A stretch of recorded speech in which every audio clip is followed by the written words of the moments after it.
namanya Anta, anaknya Anta. Beliau mengalami hambatan intelektual. Anta ini dulu dipukulin Pak, kasusnya pemukulan Sama dikeroyok temannya bukan sama masyarakat di sana. Gara-gara dituduh maling.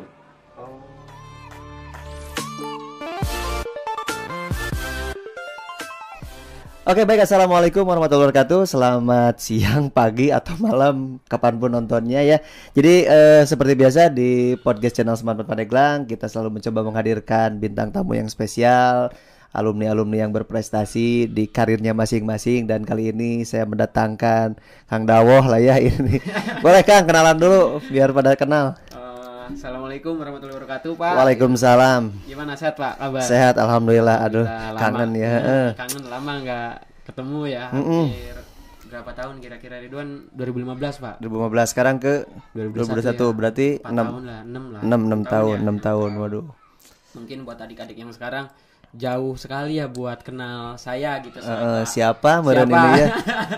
Saya salah satu alumni dari sekolah kita yang emang hebat, luar biasa ya. Saya Muhammad Ridwan.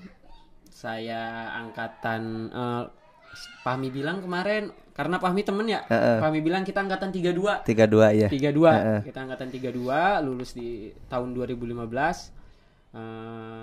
Alhamdulillah banyak dibimbing Pak Haris. Bohong katanya. Justru degel ya Allah. Dapat dicarekan. Ya, kadang-kadang mungkin waktu SMA degel ya, masih cari jati diri mungkin ya, masih masa-masa kenal masa ini gitu ya. Ini gengnya berempat nih, kalau nggak salah jeung Pramono, jeung si Ilham, jeung saya jadi bintang. Nah, si bintang eta gengna ya. Oke, tapi masih komunikasi dengan mereka? Udah jadi bagian daripada keluarga besar. Oke, sip lah, alhamdulillah ya. Oke, Wan, sekarang Ridwan ini sibuk apa nih? Sekarang sibuk. Dulu mungkin ketika Ridwan sekolah di SMA kelas 3, pada saat itu guru BK-nya itu siapa ya? Pak Lukman. Alhamdulillah lewat Pak Lukman. Dulu Ridwan minta ke Pak Lukman, Pak tolong dong, Ridwan kira-kira kuliah di mana nih gitu. Terus jurusan minta apa? saran gitu ya, yang sesuai dengan potensi diri gitu ya. Karena dulu nakal ya, nggak terarah sebetulnya. Minta ilmu komunikasi, nggak lolos Pak. Di mana itu di waktu tahun itu? Pertama di Untirta sebetulnya. Nggak lolos. Terus ngerasa sok kepedean mungkin ya, karena pada saat itu Ridwan ikut testan Pak. Waduh, gagal. Testan, kursus hampir 4 bulan mungkin pada saat Jadi itu. Ridwan pas lulus itu ada stop dulu setahun? Stop dulu. Stop dulu setahun. Jadi kursus dulu. Ya. Jadi buat ketika testan itu belum ini Pak, belum privat lah ya, belum ada les kursus atau apa, enggak. Pede dengan pedenya tes di GBK, panik Pak. Paniknya. Pengen nangis ngeliat soal. Tengerti. Tengerti. Iya, nggak ngerti Pak. Nah akhirnya dari situ niat sebetulnya, ngerasa malu sebetulnya ya. Di IPA 2 terakhir waktu saat itu. Pada saat peringkatnya alhamdulillah 2. Peringkat kedua dari IPA terakhir. Sebuah prestasi. Berpikir sebetulnya dari situ terus? Akhirnya ya masa yang saya lewatkan itu mungkin masa lalu yang kurang baik buat ditiru sebetulnya. Tapi dengan berjalannya waktu semua bisa berubah ke arah yang lebih baik ya. Jadi mulai menemukan pola baru gitu ya, mulai menemukan jati diri yang baru, pola pikir yang Oke, saya harus banyak kieu-kieu hirupnya gitu ya. Yang lebih jelasnya mungkin saya punya mimpi besar lah yang harus saya kejar. Berarti gitu. Berawal dari sebuah mimpi. Apa mimpinya? Dulu gak jelas Pak mimpinya apa. Tapi ketika pada saat itu bukan alumni SMA 4 pada saat itu ya. Pada saat itu mungkin belum ada yang padanya bisa memotivasi siswa di sekolah pada situ. Itu beliau adalah mahasiswa UGM. Waktu itu datang ke sekolah Pak. Apa tuh namanya ya? Sosialisasi lah gitu. Sosialisasi kampus pada saat itu.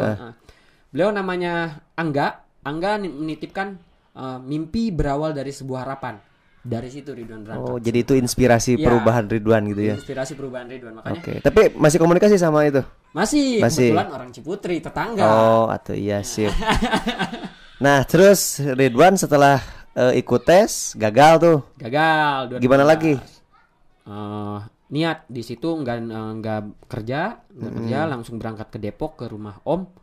Dari situ udah berusaha memaksimalkan yang namanya change lingkungan ya, perubahan besar lingkungan. Dari situ mulai kursus selama 4 bulan. Persiapan testan tahun depan lagi Pak. Harga mati saya harus diperpajakan pada saat itu. Memang pengennya ke sana gitu. Pengen dipajak. Karena yang memotivasi ke arah sana Om sendiri ya. Tapi kenapa nggak masuk IPS dulu? Kan Stan mah kebanyakan IPS-nya ya, IPS, ekonomi, akuntansi ya, gitu. Sebetulnya dulu Tersesat. pengen kelihatan anak IPA aja gitu. Dia pemagarilis gitu. Itu oke. Lumayan lah. Oke, terus setelah itu Setelah itu les 6 bulan Pak. les di mana les? Di GO di Depok. Oke. Hampir 6 bulan les. Pada situ rajin banget lah, jadi orang rajin. Mungkin salah satu orang yang menginspirasi buat rajin sendiri, sahabat sendiri dari kelas sendiri ada Nandang Pak. Nandang itu, Nandang. Mungkin kalau Nandang lihat ini jadi sebuah Atau nanti Nandang kita undang ya. Boleh. Saya tahu informasi Nandang pernah ke Belanda juga ya. Iya. Iri Ridwan. Mudah-mudahan nih Nandang nonton nanti bisa di Kalau Nandang nonton, yang Nandang mesti ingat Dawo orang pertama yang ngajakin Nandang bergadang. Dia rajin banget orangnya Pak. Dari dulu mungkin mimpi beliau itu tinggi banget. Kadernya pas sekolah SMA pun udah disusun baik-baik. Makanya dari Nandang, semangat terus gini. Nandang aja sampai kursus sebelum dia kan udah setahun pas sebelum masuk ITB. Sama kayak Dawo. Iya. Dia sempat gagal ya. Iya, sempat gagal. Akhirnya kita Dawo tes les di Depok di GO, Nandang pada saat itu kursusnya di Tangerang kalau nggak salah. Kita ketemu di pertigaan Simanying. Nandang baru pulang, Dawo jemput. Kita ngobrol gimana Dang kursus di sana ini. Setelah itu kita daftar bareng-bareng, harga mati Pak. Dawo masih pengen Untirta kata Nandang. Iya Dang, sekali lagi. Tapi di balik itu Dawo ke STAN. Oh, Nandang di mana? Nandang ITB. Gitu. Tetap gitu. Dan ya dia pilihan pengen. satu kalau nggak salah, satu pilihan Dawo. Ternyata Nandang lolos. Dan Ridwan ternyata Dawo juga lolos. Untirta. Tapi dengan PLB-nya, bukan dengan ilmu komunikasi. Oke. Kenapa nih? Unik nih. Kenapa pilih PLB, pendidikan luar biasa? Ya. Jadi mengurus yang adaptif lah ya. Ya. Kenapa tuh? Kenapa? Apa yang paling tertarik kok saya ke sana gitu? Gini. Kenapa pada akhirnya Ridwan memilih jurusan pendidikan luar biasa pada saat itu? Karena dulu zaman SMA, zaman labil-labilnya dan nakal-nakalnya, mungkin salah satunya nggak patuh terhadap orang tua ya. Yang pada akhirnya berpikir ke arah apa yang hal baik yang saya harus lakukan buat membanggakan terutama orang tua ya, dan membayar dosa-dosa yang telah saya lakukan dulu itu. Nah, dengan dia pada saat itu PLB yang ada di pikiran saya, PLB itu mengurus anak-anak yang kayak tunagrahita, tunanetra, teman-teman yang punya hambatan dari intelektual, hambatan dari pendengaran, penglihatan. Oh, mungkin dengan itu ya semoga ketika Ridwan membantu mereka jadi tiket spesial buat Ridwan ke sana gitu. Jadi tidak hanya bekerja tapi memang beramal juga ya, ngerasain. Seandainya saya jadi mereka, aduh, nggak kayaknya tahu ya. belum tentu siap kayaknya ya, belum tentu kuat gitu seperti mereka. Tapi ketika Ridwan dihadapkan dengan orang seperti mereka, gimana perasaan Ridwan? Kaget, terharu Pak. Jadi pada saat itu pas semester 1 belum kerasa banget. Belum kerasa, masih biasa. Pas semester 2 Ridwan ada kunjungan ke Bali pada saat itu. Di Bali itu di SLB Badung, SLB 1 Negeri Badung di Bali. Kaget Pak. Kagetnya kenapa? Tingkat bersyukur kita meningkat sekitar 360 derajat. Jadi masa saya yang diberi kesempurnaan, punya tangan, punya kaki, terus dikasih melihat, dikasih mendengar, tapi kita nggak bisa ngapa-ngapain. Nah mereka yang nggak bisa ngelihat ngajinya luar biasa, ya kan? Yang nggak bisa dengar cara mereka misal Adobe Premiere-nya, Adobe Photoshop-nya, edit videonya itu luar biasa. Malu dong saya ngapain itu. Itu motivasi paling kuat yang pada akhirnya mengantarkan saya harus bisa membantu saudara-saudara saya, bukan saya yang dibantu nanti. Iya, betul. Itu ya, waktu di Bali itu dapat. Oke. Sip. Nah, sekarang akhirnya Dawo kerja atau lanjut sekolah, Pak. Lanjut sekolah. Oh, sekarang lanjut studi S2. Studi S2. Alhamdulillah. Di mana? Di Bandung, di Bandung. Masih satu linearitas Linear, sama linear. Jadi Karena harga mati bagi Dawo pengen mempertajam keilmuan di sana buat membantu mereka Pak nantinya. Mungkin nanti yang hari ini ditekunin adalah kita bergerak di linear regulasi. Ketika padanya regulasinya emang maksimal, itu bisa bermanfaat buat mereka Pak. Kalau Dawo mikirnya. Ada pengalaman yang unik nggak yang selama dengan mereka gitu nih? Banyak. Yang paling Yang paling unik ketika magang di Jogja di SLB 1 Bantul, kita 3 bulan di sana. Laki-laki 3 orang, perempuannya 13 orang. Kebetulan Dawo jadi ketua pelaksana kegiatan di sana, dititipkan. Itu ngadain kegiatan apa? Magang Pak. Oh magang. 3 bulan di sekolah magang. Oke, sip. Ajar segala macam. Cuma kaget karena studi kasus terkait disabilitas yang terjadi di Banten itu berbeda dengan di sana. Jadi ya apa yang belum ada di Banten sudah ada di sana. Jadi misalnya tingkat kepedulian kita terhadap kawan-kawan penyandang disabilitas di sektoral pendidikan itu kuat di sana Pak. Apapun diberikan kalau di sana. Cuma yang paling kaget itu kita belum siap secara SDM, dalam artian ketika kita dikasih anak yang biasa saja tapi datang di sana ekstrim Pak, kaget. Misal kayak kita nggak pernah dikejar-kejar. Misal anaknya ini beliau mempunyai hambatan intelektual, kurang kasih sayang dari orang tuanya Pak. Ketika ngelihat guru misalnya terus seneng misalnya kan atau apa, ngerasa guru ini baik banget gitu. Anak itu ngejar-ngejar terus Pak, ngejar-ngejar sampai Dawo keliling-keliling lapangan upacara sampai diteriakin gurunya, kamu ini spesialis di situ, kenapa kamu takut? Kaget Pak. Kaget. Dipeluk-peluk kan, dipeluk-peluk sama cowok pastinya. Anaknya cowok. Kalau cewek masih mending mungkin ya.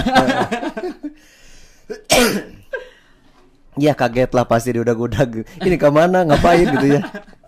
Tapi sekarang udah terbiasa dengan kondisi-kondisi kayak gitu. Udah terbiasa. Sampai pada akhirnya itu menjadi habit ketika kasarnya bukan lagi membantu mereka, bukan lagi bekerja untuk mereka, tapi itu udah menjadi entah capek entah apa terbayar ketika emang kebutuhan mereka terpenuhi Pak. Jadi seneng aja gitu. Jadi bukan lagi oriented pada honor atau apa gitu ya, tapi lebih kepuasan diri nih. Oh di sini saya menikmati ketika melihat mereka tersenyum, wah rasa bangga, rasa ininya gitu ya. Gitu. Tuh karena memang mereka butuh kasih sayang, butuh perhatian lebih. Ya beda dengan orang kita yang normal ya. Jadi ya harus memperlakukan yang luar biasa juga. Oke, Dawo, selain dari kegiatan tentang PLB-nya, ada nggak kegiatan lain gitu? Kita Dawo punya lembaga Pak. Lembaga. Apa itu lembaganya? Komunitas Sadar Disabilitas Banten. Jadi itu Dawo buat sama teman-teman Pak, penggagas sekitar 5 orang, penggagasnya termasuk Dawo. Dawo selaku penggagas dan ketua umum pertama sampai hari ini. Jadi baru 2 tahun berdiri, 2018 3 tahun ya mungkin ya kesini. 3 tahun. Itu bergerak di sektoral advokasi kebutuhan kawan-kawan penyandang disabilitas di Provinsi Banten. Terus pendampingan hukum, pengaduan hukum dan segala hal yang berbau, sampai pada akhirnya Dawo punya call center sendiri Pak. Ketika emang ada yang butuh bantuan segera buat difabel, insya Allah kita ada di situ. Oke. Kalau sekretariatnya di mana ini? Sekretariat di Serang Pak. Di Serang. Ya, gitu. Itu sama anak-anak tim ada APBD-nya atau memang swadaya atau gimana itu? Ya kita pakai uang sendiri Pak. Uang sendiri. Jadi selain tenaga juga ya. Finansial juga nggak masalah lah ya, ngebantu. Oke. Apa yang memotivasi pengen ngebentuk itu gitu? Emang suka lihat yang difabel gitu kurang ada pendampingan advokat atau gimana? Banyak. Oh banyak.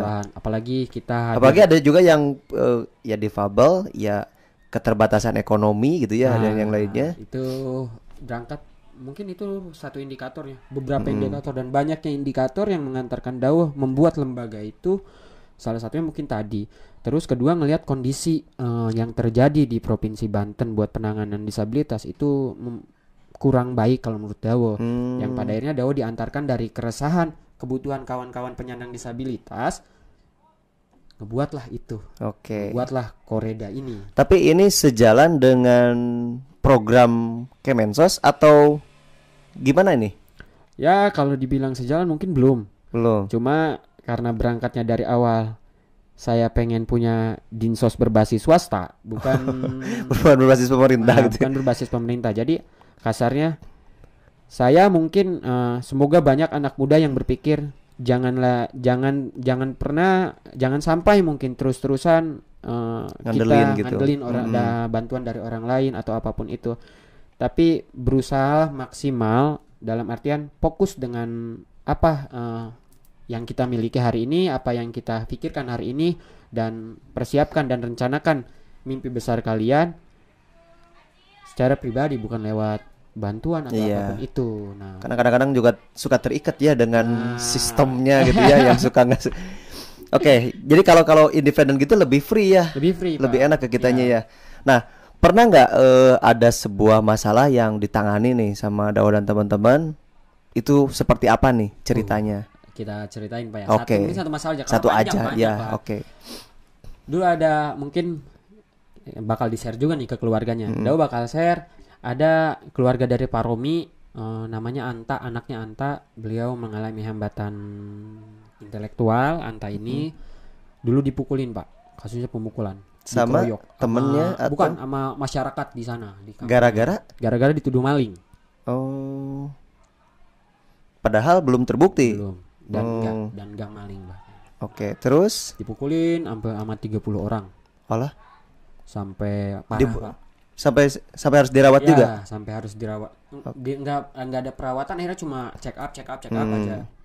Tapi beruntung mungkin karena keistimewaannya Anta diselamatkan dari malah bahaya itu. Cuma udah bonyok aja gitu kasihan. Nah, keluarganya ini ngelaporin, advokasi di kepolisian dan ngurus-ngurus lah buat laporan. Tapi nggak selesai Pak. Selama 5 bulan itu kasus nggak pernah selesai. Nah, akhirnya pada saat itu Dawo dihubungin kerabat. Kebetulan itu kawan-kawan organisasi sekaligus wartawan, dihubungi, ini ada masalah gini. Ya udah, Dawo bisa bantu apa? Dawo selalu menawarkan diri, apa yang bisa saya bantu gitu. Ayo buat teman-teman. Akhirnya kesana Pak. Lihat kondisinya, ya tadi mungkin karena ngerasa orang yang dilaporkannya lebih hebat mungkin ya, secara ekonomi atau apapun itu, secara kekuatan networking atau apapun. Pada akhirnya kasus itu nggak selesai Pak.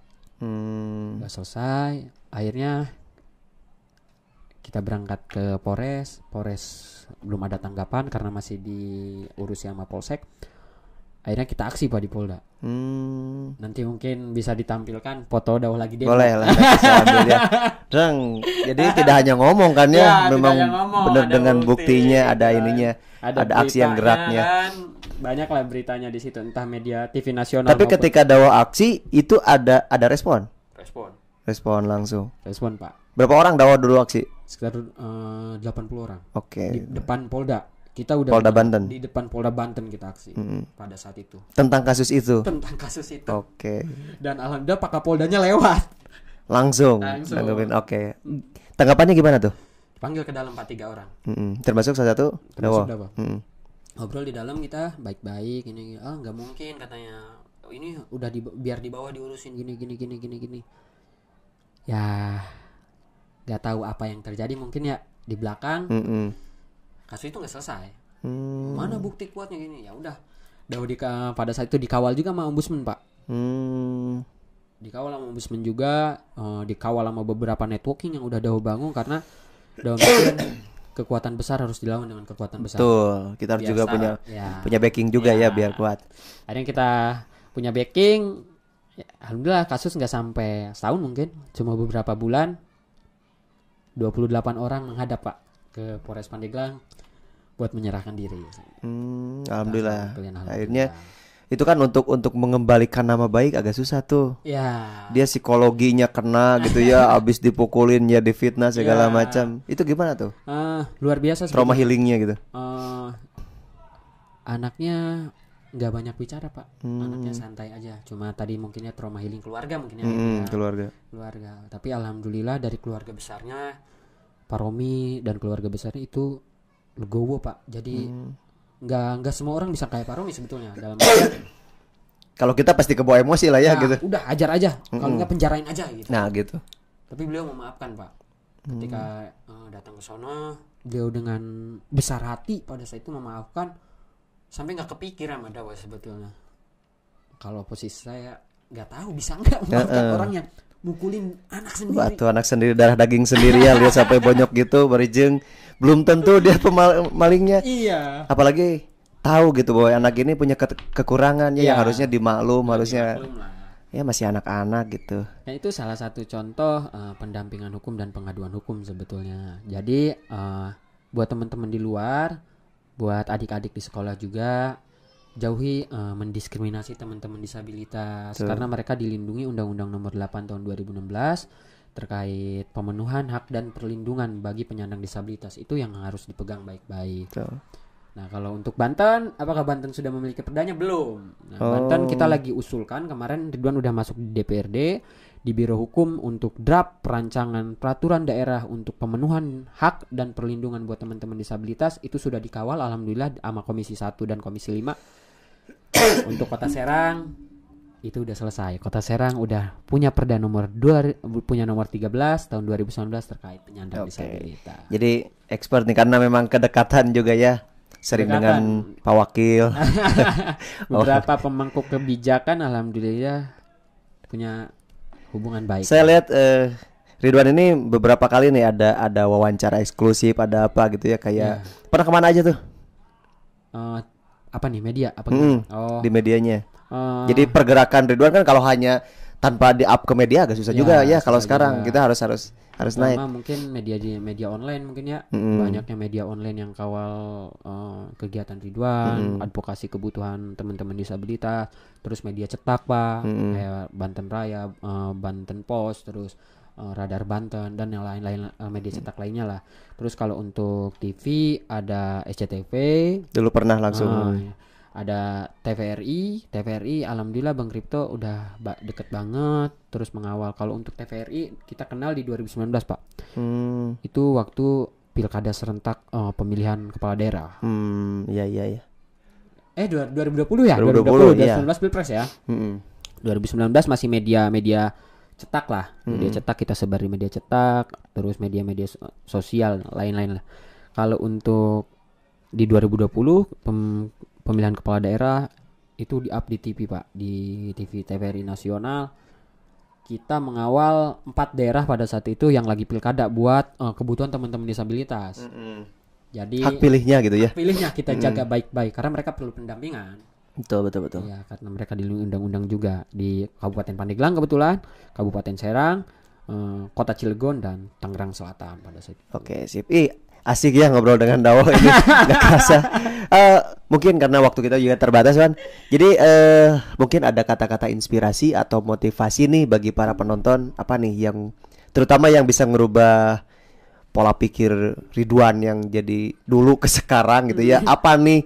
Ya mudah-mudahan aja nanti apa yang Ridwan sampaikan bisa menjadi kayak Ridwan Kainan. Oh iya ya dulu. Oh saya terinspirasi dari yang dari UGM itu yang bisa ngerubah ternyata. Nah mungkin punya sesuatu silakan. Ya. Mungkin buat adik-adik di SMA ya, khususnya Pak ya, buat teman-teman di luar. Karena memang ini channel semanfaat.